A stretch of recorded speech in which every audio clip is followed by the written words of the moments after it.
Olá pessoal, meu nome é Catiane, eu sou a tutora do curso sobre jogos digitais e funções executivas e vou corrigir com vocês as atividades que foram colocadas. Neste caso, a atividade 1, a gente vai dividir essa correção em 2 vídeos, né, para ele não ficar tão extenso, ok? O objetivo da atividade 1 era verificar se os conceitos que foram apresentados, eles foram claros o suficiente para evitar que vocês caiam em neuromitos. O que são neuromitos? São o que a gente chama de pseudociência. Às vezes você tem uma publicação científica e ela, quando é passada para a linguagem mais coloquial, para o grande público, por exemplo, uma revista super interessante, né? Ela acaba tendo uma distorção e aí acaba gerando uma interpretação errônea. Também pode acontecer de às vezes você ter uma pesquisa, ela não é ainda consolidada em termos de resultados, mas as pessoas já divulgam como se fosse a grande descoberta da ciência. Então esses são os que a gente chama de neuromitos. Existem várias iniciativas no Brasil e fora dele para quebrar com esses neuromitos, ok? Então o que eu trouxe para vocês, todas elas eram neuromitos. Então eram informações que poderiam gerar algum tipo de interpretação falsa, ok? Então vamos começar? Vamos lá? A primeira dizia sobre se a variação dos estímulos, então visual, auditivo, sinestésico, que é o movimento do corpo, olfativo ou gustativo, é suficiente para garantir um aprendizado rico, porque permite várias associações. Bom, vamos lá. Aprendizado rico quer dizer um aprendizado variado, de várias fontes, que eu possa fazer diferentes associações. Beleza, ele é suficiente? Não. Eu posso ter um ambiente extremamente motivador, com bastante tipos de estímulos, por exemplo, eu posso estar numa brinquedoteca, mas se eu não tiver atenção e para poder me concentrar nesses estímulos, fazer os processamentos adequados e eles estarem voltados para algum objetivo, esses estímulos acabam não sendo suficientes. Então, o fato de ter muitos estímulos não é suficiente para garantir o aprendizado. É fundamental o processo de ter a atenção. Agora, entre um ambiente pobre em estímulos e um rico em estímulos, ou seja, um com bastante informação e outro com pouca, eu prefiro, obviamente, o que tenha muita informação. Mas esse muito, lembrando, é a questão de coisas que eu posso experimentar, associar, refletir. É nesse sentido, tá? Então, ela é falsa porque não é suficiente para garantir. Próxima pergunta diz o seguinte: no cérebro, as conexões neuronais, elas ocorrem em rede. Cada conexão, ponto a ponto, vai depender dos neurotransmissores, certo? Das substâncias químicas que vão fazer essa comunicação. Essa substância, ela precisa de uma certa intensidade, uma quantidade a ponto de ativar essa rede, e também vai depender dos engramas que já estão conectados a essa rede. Então, os neurotransmissores são comunicadores químicos capazes de ativar ou inibir a ação dos demais neurônios. E isso tem até uma imagem que eu coloquei para vocês de redes neurais. O que eu quero dizer com isso é assim, pensando numa grande rede com vários neurônios.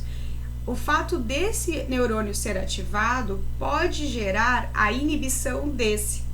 E essa inibição gera a ativação daquele. Então, existem várias formas de fazer a conexão. O importante é, o neurônio ele tem essa capacidade de ativar e inibir, e tudo isso vai depender de qual é a substância que está presente ali, tá? Do neurotransmissor que está fazendo essa ligação. Os neurotransmissores também, eles são esse tipo de ligação, dessa interpretação química, que você tem os receptores e os emissores, é justamente ali, na fenda sináptica, que atuam as medicações, que atuam os entorpecentes, né, as drogas de forma geral, inclusive o açúcar, ele atua também ali, no sentido de você conseguir fazer essas modificações no circuito E aí eu posso fazer, como por exemplo, eu crio uma forma de retroalimentação, eu crio um circuito que ele fica só ali, quanto mais você estimula, mais ele deseja, mais estimula, mais deseja.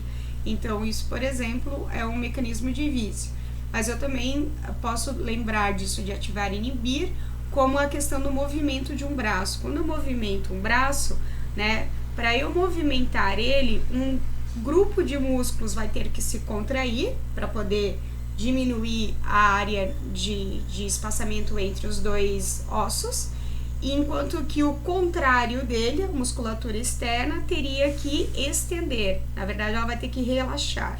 Então, enquanto uma está sendo inibida, relaxando, a outra está sendo ativa, contraindo. E ainda existem músculos que vão ficar neutros, eles não vão interferir nesse movimento. Da mesma maneira funciona no cérebro, ok? Vamos ver a próxima. Então, essa daqui é verdadeira. As atividades mecanizadas, ou seja, aquelas que já estão automatizadas, já são induzidas, que a gente já faz elas basicamente sem pensar. Sem pensar sem levar a consciência, refletir sobre. Requerem menor atenção e requerem menor energia? Também, justamente porque elas já estão naquele circuito. Cada vez que eu preciso tomar uma decisão ou refletir sobre uma coisa, eu estou gastando mais energia e requerendo mais atenção. Então, ok, as atividades mecanizadas, elas sempre vão ser mais tranquilas para o nosso cérebro, vão gastar menos energia. A4, e aí chegamos na metade. Existem pessoas que utilizam mais o hemisfério esquerdo, ou seja, são lógicas, e outras que usam mais o hemisfério direito, são artísticas. Essa daqui gerou polêmica, bastante gente errou, mas é porque ela é de fato, essa daqui é um neuromito clássico, tá? Existe uma questão em usar o cérebro, existe uma questão em processamento de informação, estilo de aprendizagem, tipos de inteligência que a gente diz. Como é que eles testam para ver se essa afirmativa seria verdadeira ou falsa? Bom, se eu estou dizendo que eu uso mais um lado do cérebro do que o outro, se eu tirar um pedacinho do cérebro esquerdo, isso vai dar algum problema? Se eu uso mais o direito? Tecnicamente não, afinal eu uso mais o direito. Falso, e muito falso. Qualquer pedacinho que você tira do cérebro, você já vai ter um grande problema. Porque o cérebro ele se comunica em todas as direções, esquerda, direita, frente, trás, você usa todo ele, 100% do cérebro.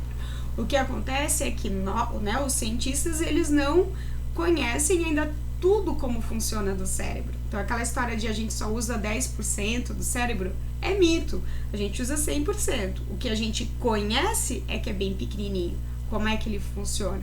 E em termos de aprendizado, vamos ver, uma pessoa mais lógica, né, em relação à artística. Tanto a lógica quanto a artística, elas vão precisar ter um input visual, certo? Elas vão identificar forma, elas vão ter que identificar cor, elas vão identificar inclusive padrões e etapas de resolução. É tudo igual, vou usar os dois lados do cérebro.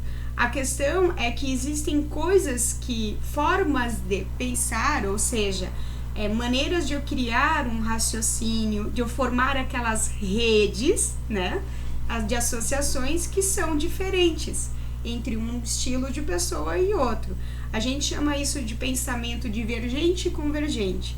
Existem pessoas que têm um pensamento mais convergente, ou seja, elas são mais aptas, elas têm mais facilidade em querer, né, aprender de forma por procedimentos, por etapas e executar esses procedimentos e essas etapas. Um médico, por exemplo, um engenheiro, ele precisa desse pensamento mais convergente, tá? Eu acho que eu falei divergente nisso, essa é convergente. Divergente são o que a gente chama as pessoas mais criativas. Isso significa que o tipo de associação, as redes que ela faz, elas são mais amplas, elas conseguem conectar coisas diferentes e isso faz com que elas consigam criar. Essas pessoas vão ter muita dificuldade, por exemplo, de seguir uma receita tal qual ela é, de seguir um procedimento já, um protocolo, algo que já está construído.